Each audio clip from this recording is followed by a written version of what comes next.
Hello, welcome back to my channel. ഇന്നത്തെ recipe കക്ക അച്ചാറാണ്. അപ്പോൾ വീഡിയോയിലോട്ട് പോകുന്നതിന് മുന്നേ തന്നെ ചാനൽ സബ്സ്ക്രൈബ് ചെയ്യാതെ ആരെങ്കിലും കാണുന്നുണ്ടെങ്കിൽ ദയവായി ഒന്ന് ചാനൽ സബ്സ്ക്രൈബ് ചെയ്തേക്കണേ. നമ്മളിന്ന് അച്ചാറിടാൻ എടുത്തേക്കുന്ന ഈ ഒരു കക്ക ആറ്റിലെ കക്കയാണ്. കക്ക നമുക്ക് കടലിലെ കക്കയും കിട്ടും, അത് ഇച്ചിരി വലുതാണ്. ഇത് നല്ല ചെറിയ കക്കയാണ് ഞാൻ എടുത്തേക്കുന്നത്. അപ്പോൾ നമുക്ക് ഏത് കക്ക ഉപയോഗിച്ചിട്ടാണെങ്കിലും ഈ ഒരു അച്ചാറിടാവുന്നതാണ്. മീൻ അച്ചാറിനേക്കാളും ഭയങ്കര ടേസ്റ്റാണ് കേട്ടോ ഈ ഒരു കക്ക അച്ചാർ. അപ്പോൾ ഇതാണ് നമ്മൾ എടുത്തേക്കുന്ന ആറ്റിലെ കക്ക. ഇത് നന്നായിട്ട് ക്ലീൻ ചെയ്ത ശേഷം ഒന്ന് പുഴുങ്ങിയിട്ട് അതിൻ്റെ തോടൊക്കെ കളഞ്ഞ് ക്ലീൻ ചെയ്ത് ചൂടുവെള്ളത്തിലൊന്ന് കഴുകി വൃത്തിയാക്കി എടുത്തതാണ്. അപ്പോൾ ഇനി ഇത് നമ്മൾ ഫ്രൈ ചെയ്തെടുക്കുകയാണ്. ഫ്രൈ ചെയ്യാനായിട്ട് ഞാൻ 1/2 ടീസ്പൂൺ മഞ്ഞൾപ്പൊടിയും 2 ടേബിൾ സ്പൂൺ മുളക് പൊടിയും ആവശ്യത്തിന് ഉപ്പും ഇട്ടിട്ട് ഒന്ന് നന്നായിട്ട് മിക്സാക്കി എടുക്കുന്നുണ്ട്. പൊടിയൊക്കെ കക്കയുടെ എല്ലാ ഭാഗത്തും എത്തുന്ന രീതിയിൽ നന്നായിട്ടൊന്ന് മിക്സാക്കി എടുത്തിട്ടുണ്ട്. ഇതിനി ഒരു അരമണിക്കൂർ ഞാൻ റെസ്റ്റ് ചെയ്യാൻ മാറ്റി വയ്ക്കുന്നുണ്ട്.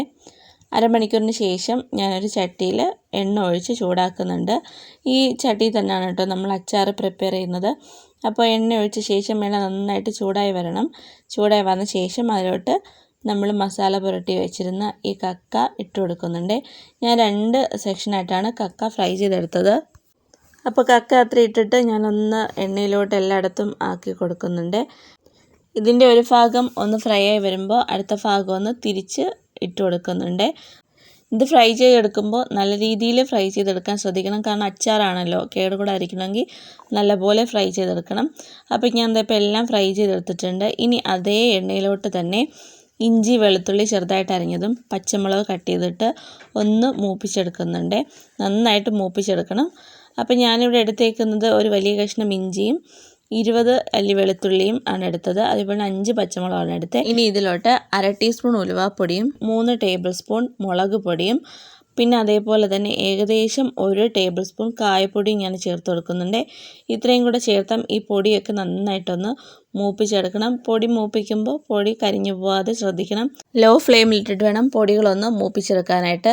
ഇപ്പോൾ പൊടിയൊക്കെ ഒന്ന് മൂത്ത് വന്നിട്ടുണ്ട്. അതിലോട്ട് ഞാൻ അല്പം വിനാഗിരി കൂടെ ഒഴിച്ചു കൊടുക്കുന്നുണ്ട്. വിനാഗിരി എടുക്കുമ്പോൾ നിങ്ങളുടെ ഗ്രേവിക്ക് അനുസരിച്ച് വിനാഗിരി യൂസ് ചെയ്യാവുന്നതാണ്. ഇനി ഞാൻ ഈ ഒരു സമയത്ത് ഈ ഗ്രേവിക്ക് വേണ്ടുന്ന ഉപ്പും കൂടി ഇട്ട് കൊടുത്തിട്ടുണ്ട്. ഉപ്പും കൂടെ ഇട്ട് ഒന്ന് മിക്സാക്കിയ ശേഷം നമ്മൾ നേരത്തെ ഫ്രൈ ചെയ്ത് മാറ്റി വെച്ചിരുന്ന കക്ക മുഴുവനായും ഞാൻ ഇതിൽ തട്ടി കൊടുത്തിട്ടുണ്ട്. അതും കൂടെ ഇട്ട ശേഷം നല്ലപോലെ ഒന്ന് മിക്സാക്കി എടുക്കാം. ഈ ഒരു സമയത്ത് അച്ചാറിൻ്റെ ഉപ്പൊക്കെ നിങ്ങൾക്ക് നോക്കിയിട്ട് ഉപ്പ് ആവശ്യമാണെങ്കിൽ വീണ്ടും ചേർത്തിട്ട് ഒന്ന് മിക്സാക്കി എടുക്കാവുന്നതാണ്. ഇപ്പോൾ നമ്മുടെ കക്ക അച്ചാർ റെഡിയായി വന്നിട്ടുണ്ട്. ഇത് ഒരുപാട് നാൾ കേടുകൂടാതെ നിങ്ങൾക്ക് സൂക്ഷിക്കാൻ പറ്റുന്നതാണ്. വിനാഗിരി എടുക്കുമ്പോൾ അത് നല്ലപോലെ ഒന്ന് തിളപ്പിച്ചെടുത്ത് കഴിഞ്ഞാൽ ഒരുപാട് നാൾ നമ്മുടെ ഈ അച്ചാർ കേടുകൂടാതെ സൂക്ഷിക്കാൻ പറ്റും. നല്ല ടേസ്റ്റാണ്. മീൻ അച്ചാറിനേക്കാളും ഭയങ്കര ടേസ്റ്റാണ് ഈ ഒരു കക്ക അച്ചാർ. അപ്പോൾ എല്ലാവരും ഈ റെസിപ്പി ഒന്ന് ട്രൈ ചെയ്ത് നോക്കണം. ട്രൈ ചെയ്ത് നോക്കിയ ശേഷം നിങ്ങളുടെ ഫീഡ്ബാക്ക്സ് കമൻറ്റ് ബോക്സിലൂടെ അറിയിക്കാൻ മറക്കരുത്.